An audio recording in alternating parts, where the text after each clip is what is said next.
बाबा क्या हो रही है यार? ये साप्ताहिक हाट है लल्ला। मैंने सोचो मंदिर जाते जाते तुझे ये भी दिखा दूं। हाट? हाँ लल्ला, सप्ताह भर गोप गोपियां जो दूध दही माखन इकट्ठा करते हैं ना, उसे यहाँ लाके उन ग्राहकों को दे देते हैं जिन्हें उनकी आवश्यकता है। जेते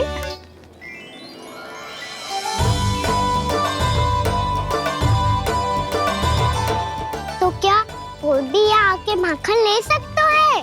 हाँ लल्ला, कोई भी ले सकते है, पर उचित मूल्य चुका कर। कभी कोई व्यक्ति सिक्के देतो है तो कभी कभी कोई दूसरी वस्तु देतो है, और कभी कभी तो विक्रेता की सेवा करके अपना मूल्य चुकातो है।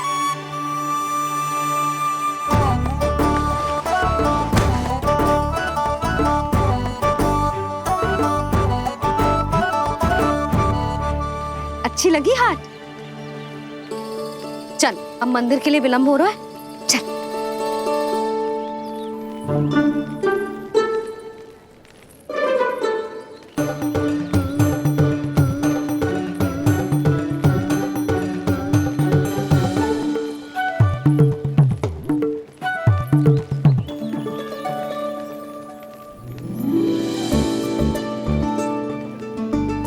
ना ना ना ना, एक के एक दोनी दो, एक तिया गिनती का खेल मत ही कर। पतो है सुबह से एक भी ना बिको है।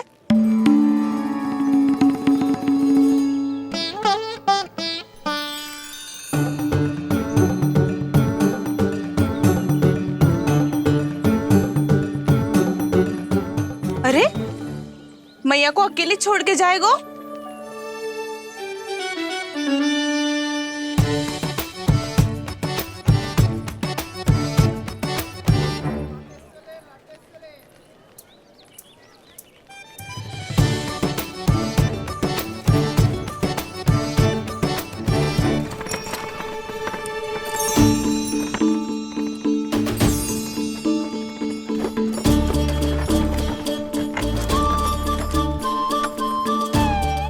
बहुत सजा धजा सकट है जे।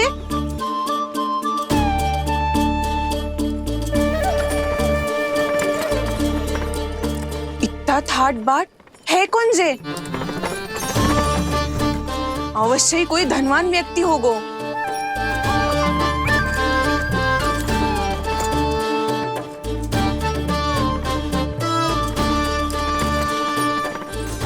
आज तो अवश्य गोकुल का भाग चमकने वाला है।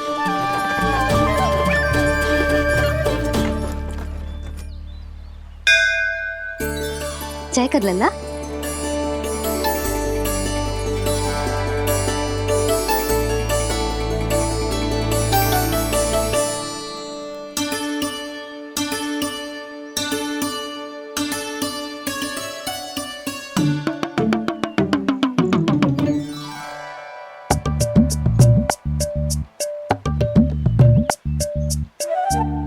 मैया इतने सारे लड्डू?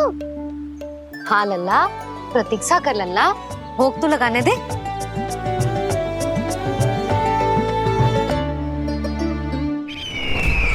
आओ बहन आओ, स्वागत है। कुंवर जी, आपका भी स्वागत है।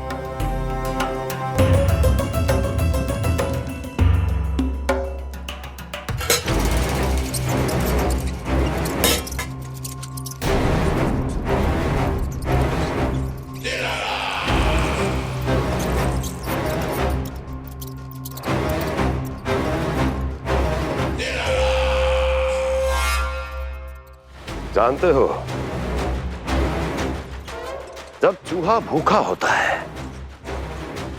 कभी शांत नहीं बैठ सकता। धमा चौकड़ी, ऊधम, अस्थिरता उसका स्वभाव बन जाता है। ऐसी ही अस्थिरता इस समय गोकुल में भी फैली होगी।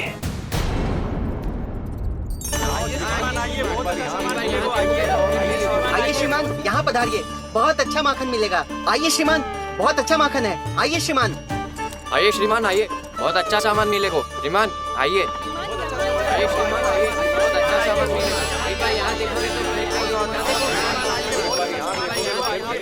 हमारे पास बहुत अच्छा माखन है, अभी अभी निकालो और पैर भर पहले। और सस्तो भी है। आइए आइए श्रीमान जी, एकदम हरी हरी सब्जियां हैं, एकदम ताजी सब्जियां हैं, ले जाके देखिए आप।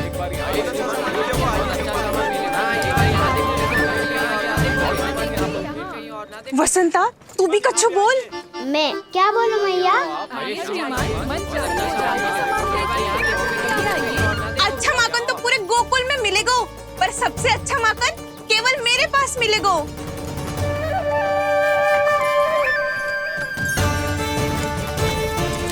बहुत अच्छा सामान है आप। एक बार यहाँ देखोगे तो कहीं और ना देखोगे।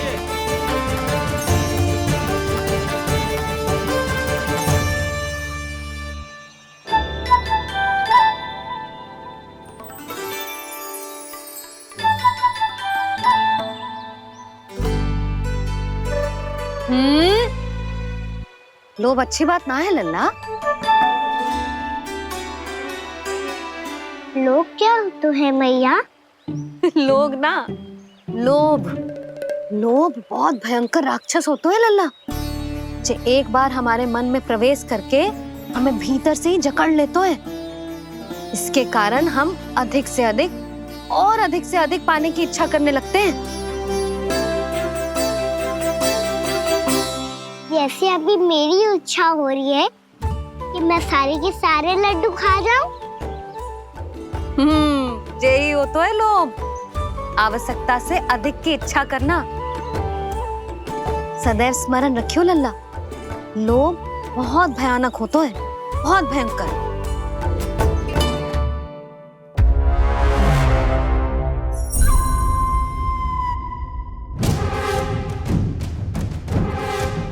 जानते हैं, जिसमें तनिक भी लोभ हो वो सबसे आसानी से और सबसे पहले जाल में फंस जाता है।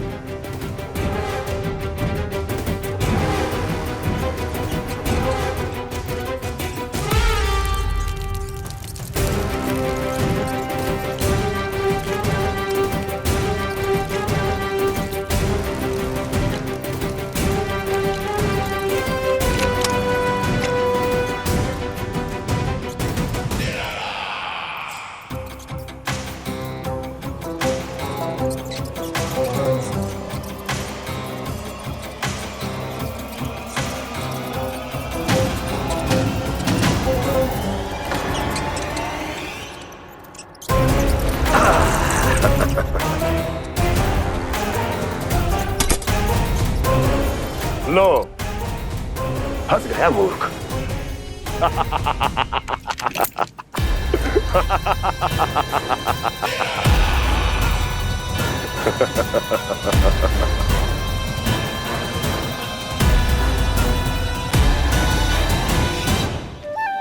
सब झटक लूंगा।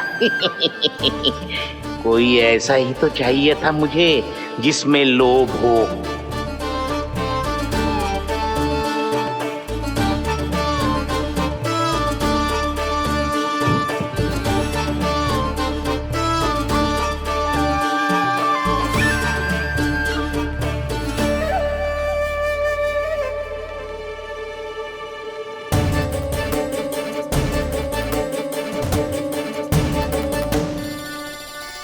पर मैया, ये लोग इतना भयानक क्यों होता है? भयानक इसलिए होता है लल्ला, क्योंकि जो भी इसके चंगुल में फंस जाता है ना, वो अपना शुद्ध बुद्ध, अपना विवेक सब खो देता है और अनुचित निर्णय लेने लगता है। वो कहावत ना सुनी, विनाश काले विपरीत बुद्धि।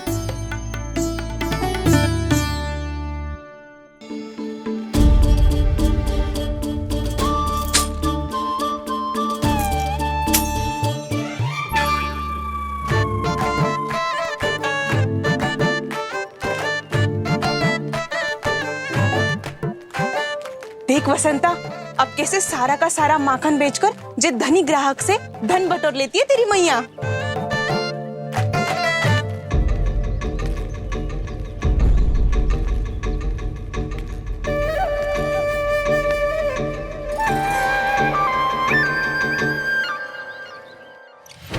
देखो देखो देखो कैसे छटपटा रहा है।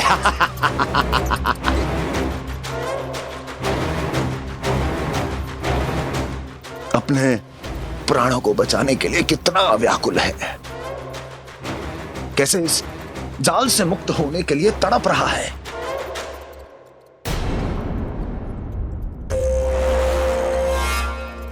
यही दशा गोकुल वासियों की भी होने वाली है,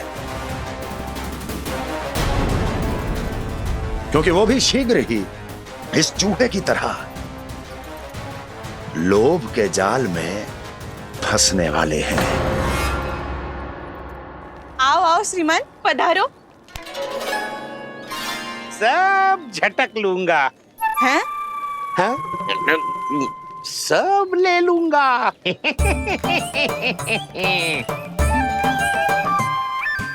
देखो श्रीमान, पूरे गोकुल में मुझसे अधिक स्वादिष्ट माखन किसी के पास ना होगो। अब अच्छे गुणवत्ता की वस्तु सस्ती थोड़ी ना होगी।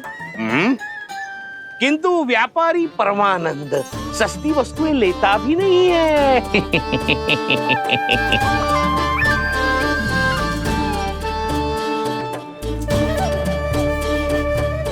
एक बार फिर सोच लो श्रीमान, हर मक्खन के मटके के बदले पूरे 2 सिक्के लेती हूँ मैं। 2 सिक्के? कहीं अधिक तो ना बोल दियो मैंने?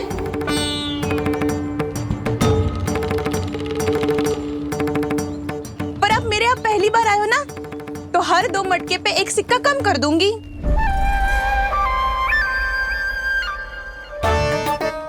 चार मटकी लोगे तो 1 और सिक्का कम कर दोगी, लेकिन इससे अधिक कम कर ना पाऊंगी। छूट देकर मूल्य आधा कर रही है आप। मैं तो 2 गुना मूल्य देने के लिए तैयार हूँ।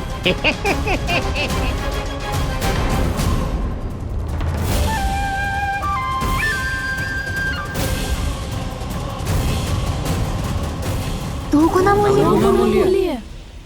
2 गुना मूल्य तो दूंगा, लेकिन मेरी एक शर्त है। सारी की सारी मटकियां चाहिए मुझे।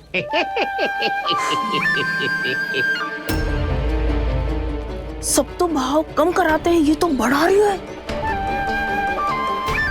हाँ तो जे भी कोई पूछने की बात है, जे ले लो, जे ले लो, जे सारी की सारी मटकियां आपकी।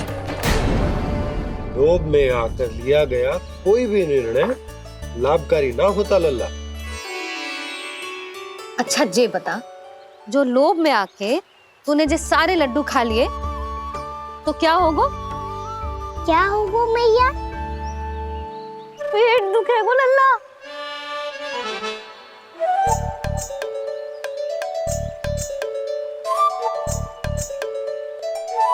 पीड़ा होगी, स्वास्थ्य बिगड़ जाएगा, फिर सोच ले तू घर से बाहर ना निकल पाएगा।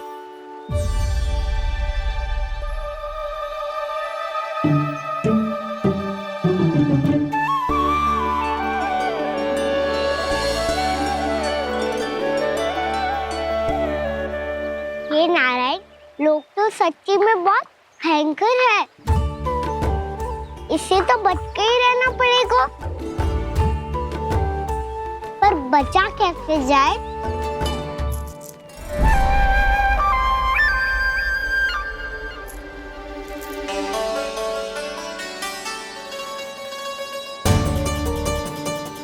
अब फंस गए गांव वाले। जैसे ही ये मेरे सिक्कों की चमक दमक खनक देखेंगे, मेरे जाल में ऐसे फंसेंगे जैसे कि ये मूर्ख स्त्री।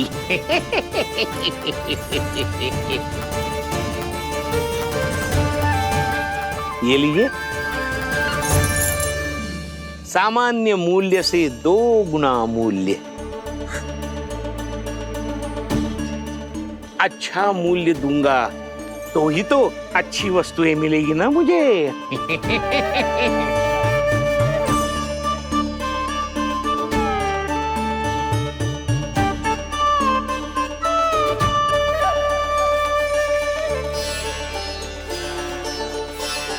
भाइयों, मैं मथुरा का सीधा साधा व्यापारी परमानंद हूँ। मेरी मिठाइयाँ विदेशों के अनेक राज्यों में बेची जाती है।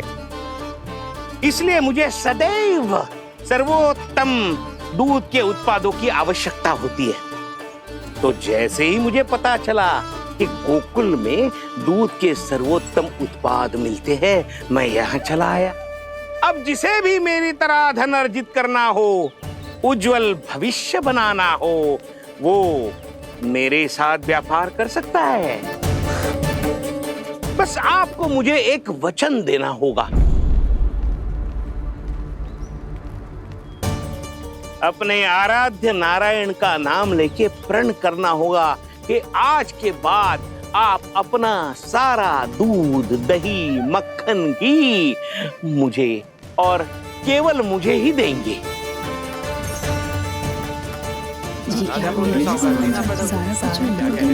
ताकि इनका प्रबंध करने के लिए मुझे कहीं और भटकना ना पड़े।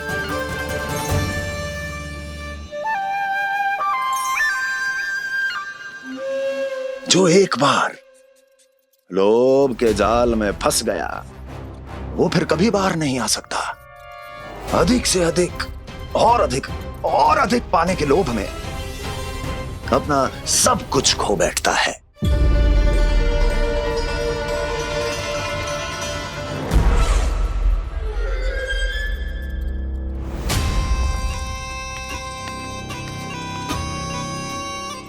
और फिर धीरे धीरे उसकी संघर्ष क्षमता समाप्त हो जाती है। और फिर जो बचता है वो यमदूत की प्रतीक्षा करने वाला केवल एक जीवित शव, और कुछ नहीं।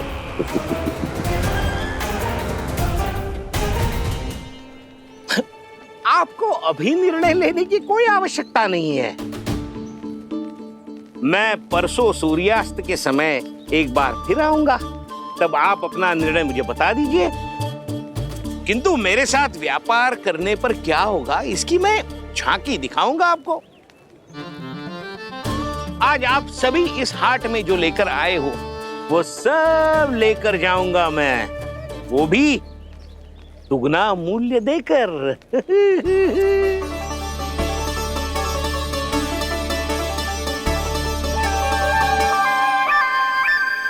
मैं तैयार हूँ व्यापारी जी। तू खड़ी खड़ी मुँह क्या देख रही है? चल सारी मटकियाँ लेके आ। हाँ भैया।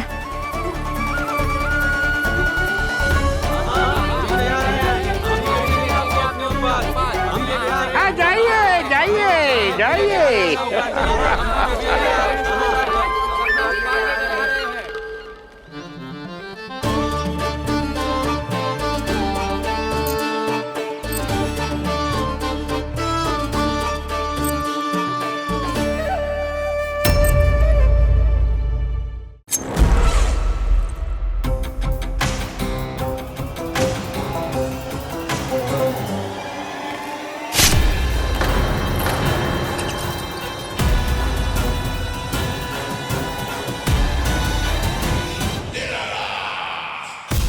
बस इसी तरह जब गोकुल के वासी थक हार कर मेरे चरणों में गिर जाएंगे, क्षमा मांगेंगे, गिड़गिड़ाएंगे, दया की गुहार लगाएंगे,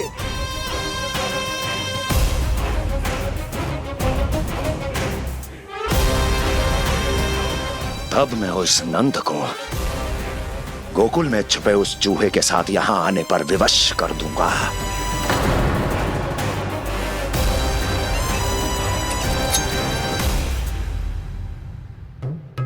इसे तो मैंने प्राण दान दे दिया, उसे नहीं दूंगा। अरे वचन जो दिया है तुम्हें कि सबसे पहले मैं तुम्हारी इन आंखों के सामने उसके प्राण लूंगा और फिर तुम्हारे।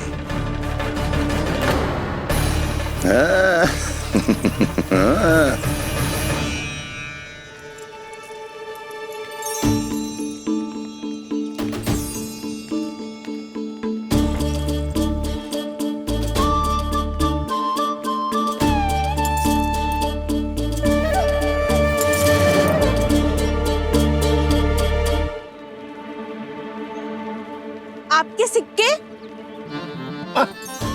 अब कौन उतरे, कौन झुके, कौन उठाए, रहने दीजिए।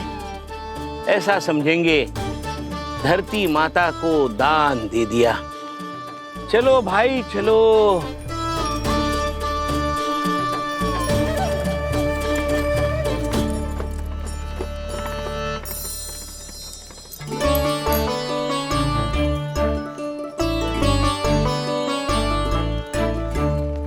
आज तो बहुत अधिक धन मिल गया। कोई और माने ना माने, मैं तो परसों ही जाकर व्यापारी जी को हाँ बोल दूंगी।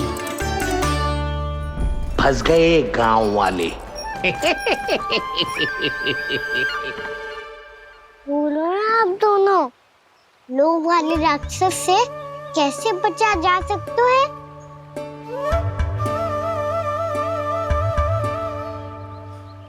संतुष्टि से।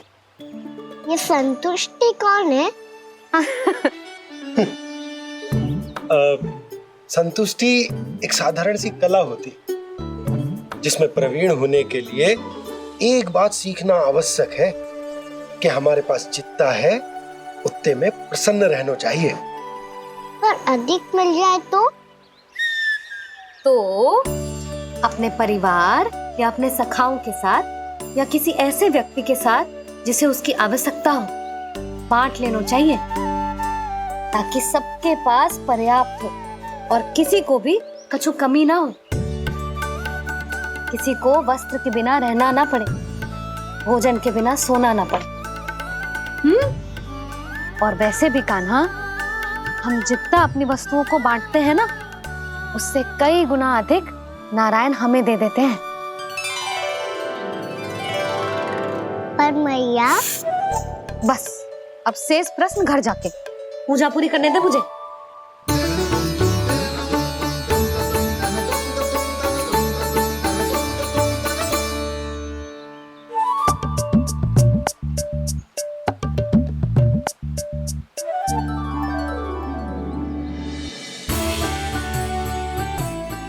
मैया ने भोग चढ़ाने तक ठहरने को कही थी, अब तो चढ़ गो भोग।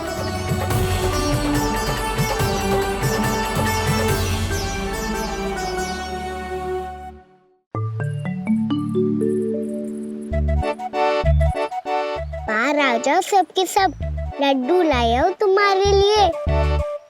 हम तो तुझे भाव करके भयभीत करने वाले थे। तुझे कैसे पता चला और कब? जब से तुम सबने हाथ में मेरा पीछा करना आरंभ किया था, तभी पता चल गया था मुझे। मैं भी तुम सबके साथ आने वाला था, पर मैया ने रोक लियो। इससे पहले कि मैया मुझे रोक ले, भागो।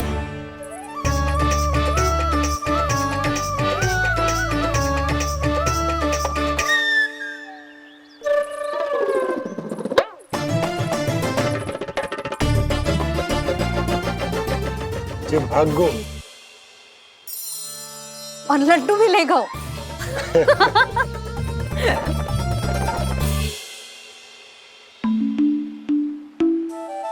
क्या होगा?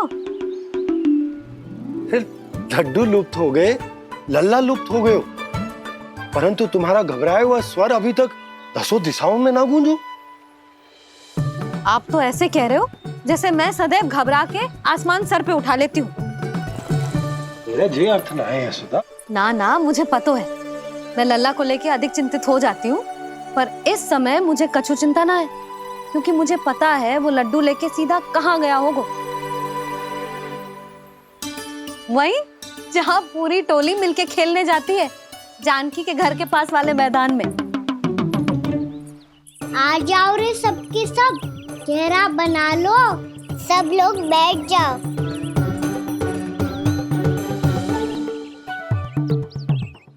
वहीं पेड़ के नीचे बैठ के सबको लड्डू बांटे गोजे।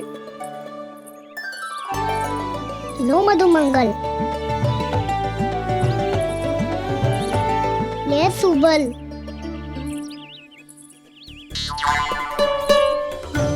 वसंता तू भी ले।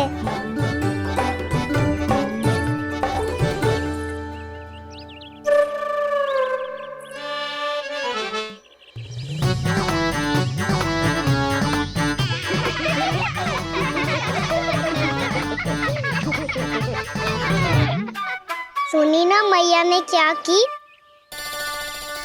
तो बहुत भयंकर ऋतु है, बहुत भयानक। ताई जी ने ये भी तो कही थी कि आवश्यकता से अधिक की इच्छा करना लोभ हो तो है, पर मेरी तो आवश्यकता ही अधिक है कान्हा। इतने भारी बर्तन तन में एक लड्डू कहाँ जाओगो, कुछ पता भी ना चलोगो। फिर तुझे 2 ना 4 लड्डू देने पड़ेंगे।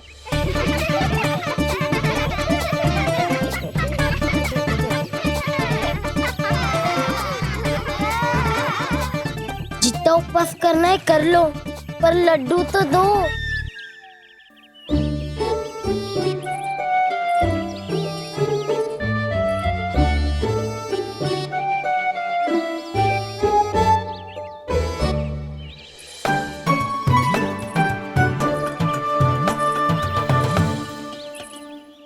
और जैसे ही जे बालक लड्डू खाने को होंगे, उनके मुंह तक पहुंचने से पहले ही कान्हा उन्हें रोक देगा। रुको।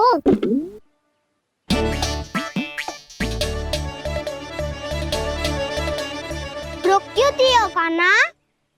दाऊ को तो आने दो बसंता। उनके बिना कैसे खा सकते हम अकेले अकेले?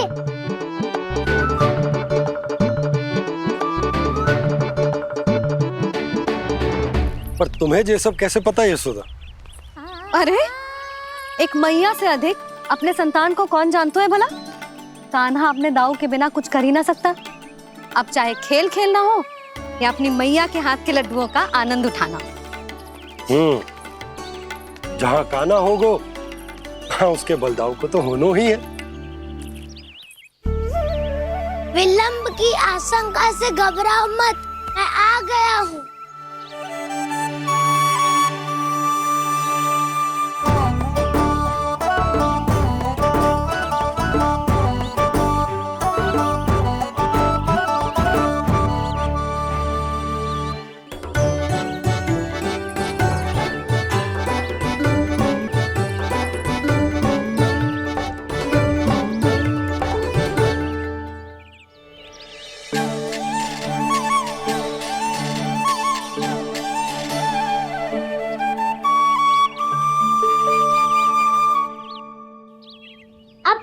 बैठे रहोगे कि कोई खेल भी खेलोगे? गिल्ली डंडा, छुपन छुपाई, ना ना पकड़ा पकड़ी, कछु नया खेल भी सुझाओ ना। मैं बताता हूँ, एकदम नया खेल है। स्वयं भगवान विश्वकर्मा जी ने इसका आविष्कार किया है और स्वप्न में आके बताया है मुझे। और इसमें ना लो आरंभ हो गया बड़बोला।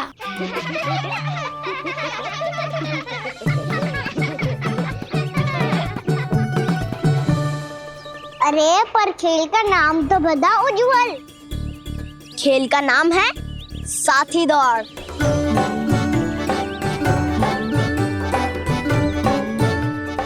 साथी दौड़? और खेलते कैसे है इसे?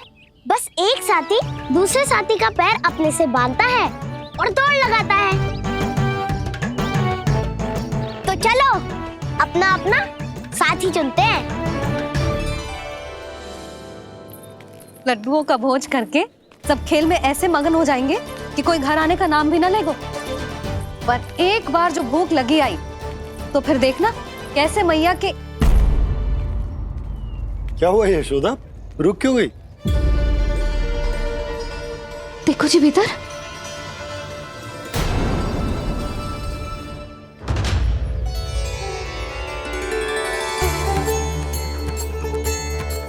ये कौन है? जैसे साक्षात मैया लक्ष्मी।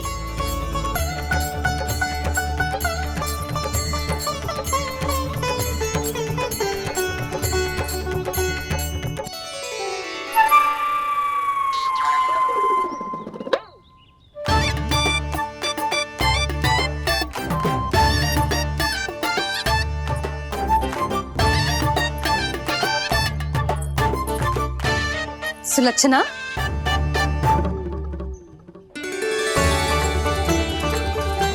जशोदा जी, नंदराज, नारायण नारायण। नारायण नारायण। वो साधु महात्माओं की तरह अपना भविष्य देख रही थी। दोनों हाथों से धन बरस रहा था, स्वर्ण के सिक्कों के सागर में तैर रही थी। लग तो है दीवा स्वप्न देख रही थी। और सुलक्षणा बताओ, कैसे आना हुआ, वो भी इस वेशभूषा में? अच्छी लग रही हूँ ना मैं, रानी जैसी? क्षमा करना, वो तो आप हो ना। अब बताओ भी, ये सब क्या है? जे ही तो धनवान बनने का संकेत है जशोदा जी। अब बहुत सारा धन आएगा तो धनवान दिखना भी तो चाहिए कि ना। कहना क्या चाहती हो? जे ही कि साक्षात कुबेर भगवान आए हैं गोकुल को समृद्ध करने। हैं?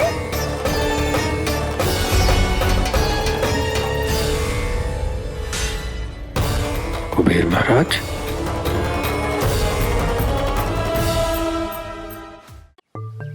साक्षात कुबेर भगवान आए हैं गोकुल को समृद्ध करने। हैं? सब विस्तार से बताती हूँ, आप बैठो तो सही। कुबेर महाराज, चलो जोड़ी बनाते हैं।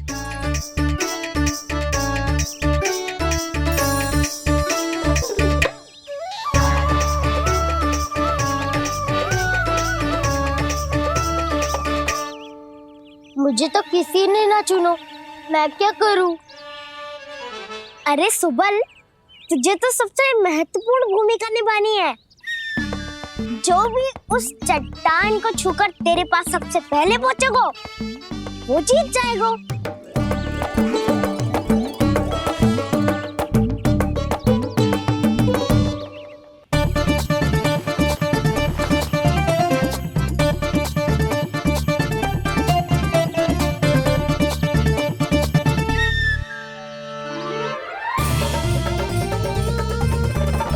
आरंभ करो।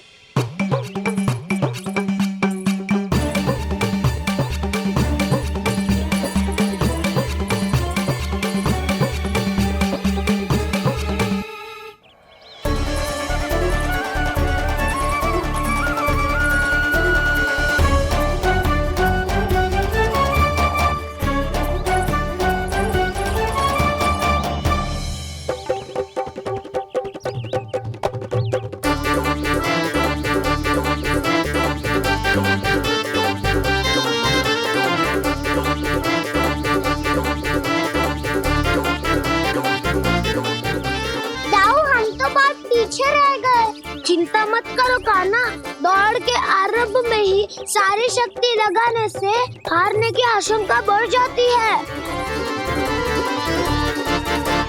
देखो, वो दोनों थक रहे हैं, यही समय है अपनी गति बढ़ाने का।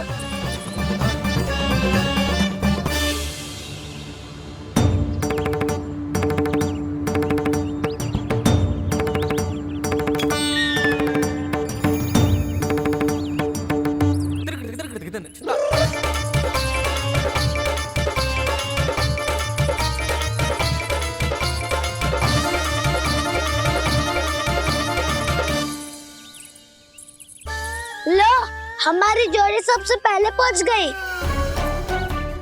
देखा मेरा बलदाव का बल।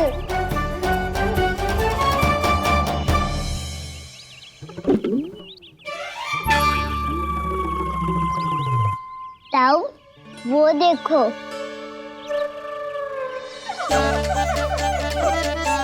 मैया,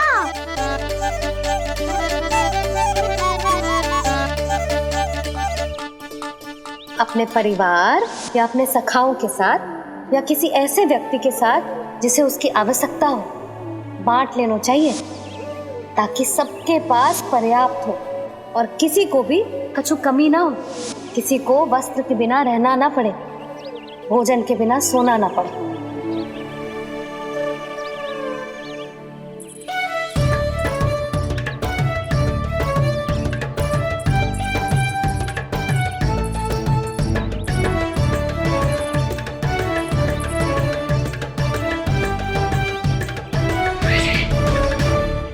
लग तो है इससे भूख लगी है।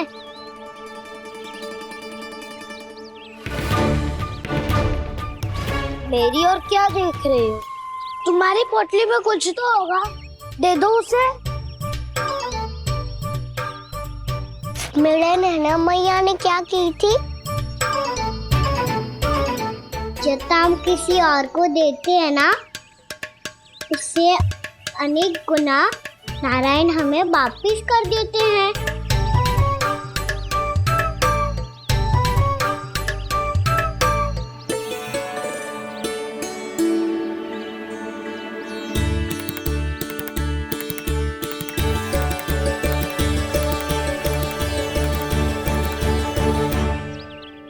ओहो, अंतिम रोटी थी, पर वो तो मैं खा गो।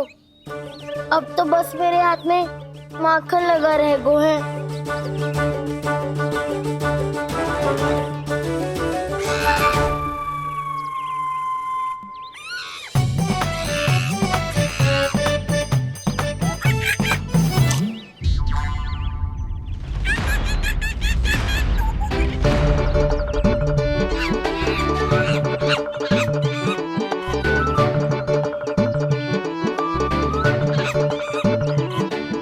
क्षमा करना सखा,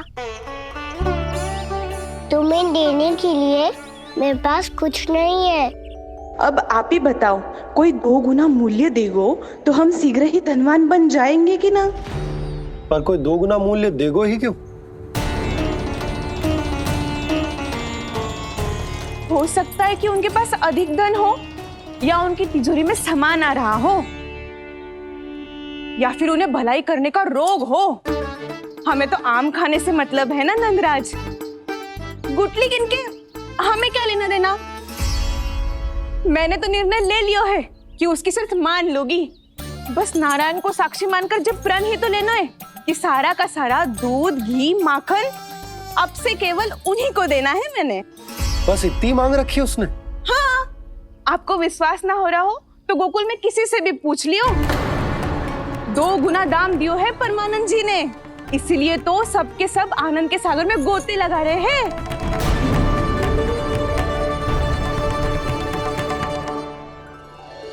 हे नारायण, सुनी है गांव वालों को 2 गुना लाभ हुआ है आज, पर मैं तो माखन बेच ही ना पाई, क्योंकि हाट जाने के लिए कोई साधन ही ना मिलो मुझे। ये नया माखन अभी अभी बनायो है मैंने। प्रतिदिन जो माखन निकालती हूँ सबसे पहले आपको चढ़ाती हूँ, ये सोचकर कि कभी तो आपकी कृपा होगी। पर जाने आपका आशीर्वाद कब मिलेगा मुझे, पर जाने कब आपका आशीर्वाद मिलेगा मुझे। यदि इस बार भी मेरा माखन बेकार हो गई हो ना, तो सच्ची कह रही हूँ, कल से भोग में आपको कुछ भी ना चढ़ाऊंगी मैं। कल से भोग में आपको कुछ भी ना चढ़ाऊंगी मैं। कान्हा, मुस्कुरा क्यों रहे हो? वानर महाराज की भूख कैसे मिटानी है पता है मुझे। कैसे? माखन से। और माखन कहाँ मिलेगा? सावित्री मौसी के घर से। तो क्या तुम फिर से माखन चुराने की सोच रहे हो? डाउन, मेरी बात प्रश्न ही नहीं उठता, इसकी अनुमति नहीं दूंगा मैं। गोकुल वासियों को ऐसा वचन देने की अनुमति ना दे सकता मैं। बिना सोचे समझे कैसे वो किसी अपरिचित व्यापारी के शब्दों पर विश्वास कर सकते हैं?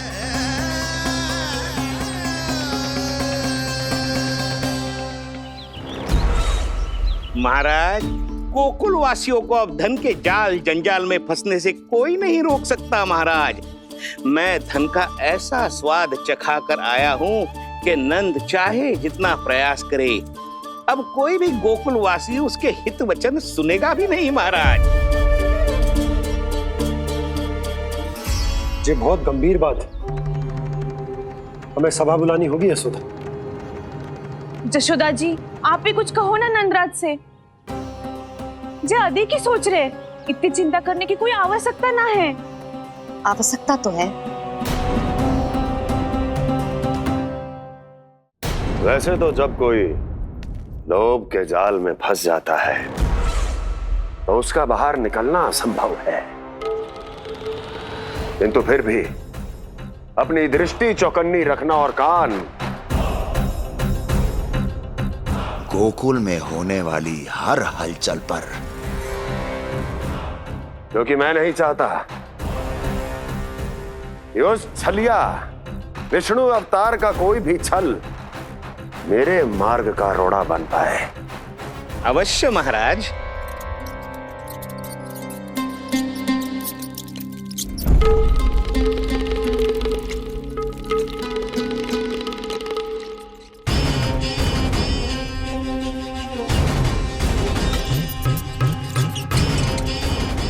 लोभ।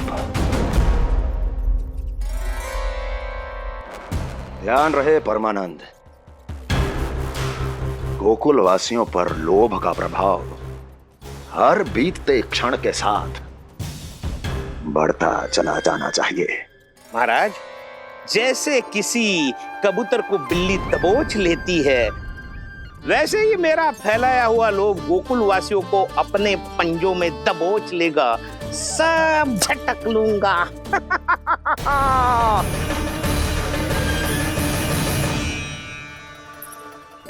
इससे पहले कि माखन पीला पड़ जाए, उसे आंच में तपाकर घी निकाल लेना चाहिए ना, तो पूरा का पूरा माखन बिगड़ जाता है।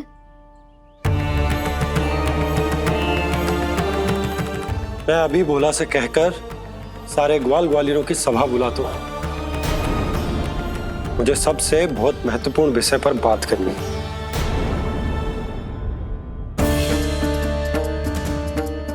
मति भ्रष्ट हो गई थी मेरी, जो यहाँ चली आई। अब कहीं ऐसा ना हो कि मेरा धनवान बनने का स्वप्न धरा का धरा रह जाए। सुलक्षणा, चिंता मत ही करो। अरे हम सबसे पहले तो वे अन्न के बारे में सोचते हैं। वे गोकुल वासियों को लोभ के फेर में कछु अनुचित ना करने देंगे। कहा ना मैंने, तुम्हें कुछ भी अनुचित करने नहीं दूंगा। दाऊ हूँ तुम्हारा। हाँ तो अनुचित बात करने देना दाऊ। पर मैं तो भलाई करना चाहता हूँ। भलाई? किसी की अनुमति या सहमति के बिना उसके यहाँ चोरी चुप के माखन खा लेना भलाई नहीं, चोरी कहलाती है। सखाओ, तुम ही बताओ, किसी भूखे प्राणी के लिए भोजन की व्यवस्था करना क्या तो है? भलाई। पड़े पड़े माखन सड़ने के स्थान पर किसी का पेट भरे, वो क्या तो है? भलाई। किसी के मन की इच्छा पूरी करना क्या हो तो है? भलाई। ठहरो ठहरो, चोरी करके किसकी मन की इच्छा पूरी करोगे तुम?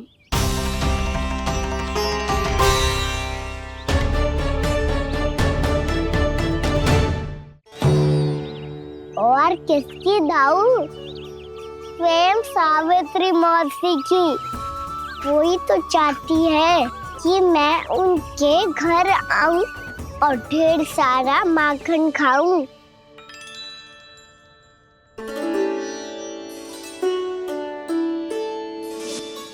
तो फिर अगला घर आपका। क्षण भर तो ऐसा लगो जैसे कान्हा ने मेरे मन की इच्छा सुन ली हो। वैसे कितना अच्छा हो तो यदि सुन ही ले तो। तुम्हारे कहने का अर्थ है कि सावित्री मौसी चाहती थी कि तुम उनके घर भी जाओ, जैसे जानकी के घर गए थे।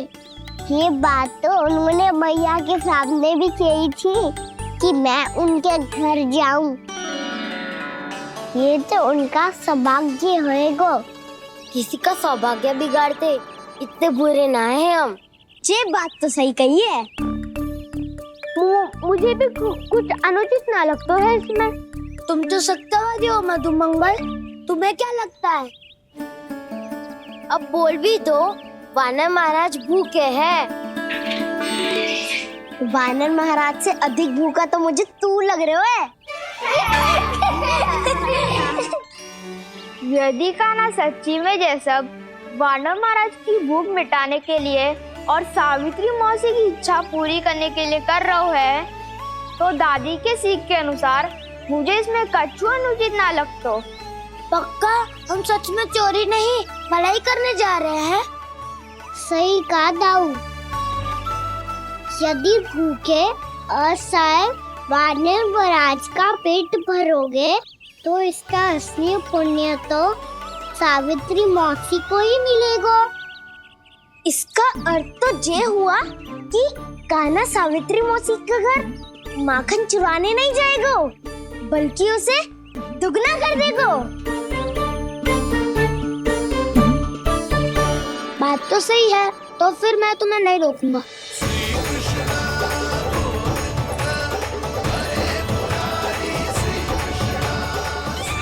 पर इस बार हम तुम्हें अकेले न जाने देंगे सखा।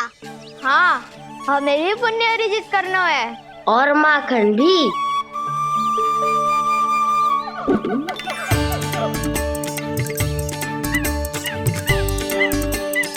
लगता है देव वानर महाराज भी हमारी टोली में सम्मिलित होना चाहते हैं। तब तो ये सबको ये कला सिखानी पड़ेगी। सही कहा सका। अच्छे काम का प्रचार प्रसार तो होना ही चाहिए ना। तो ठीक है, सिखा दूंगा और हमारी टोली कहलाएगी शौर्य विद्या प्रसारण टोली। और कान्हा तू बन जाइयो इसका अध्यक्ष और दाऊ बनेंगे उपाध्यक्ष। मुझे स्वीकार है। शौर्य विद्या प्रसारण टोली की जय। शौर्य विद्या प्रसारण टोली की जय। और सुनो क्या करना है और कैसे।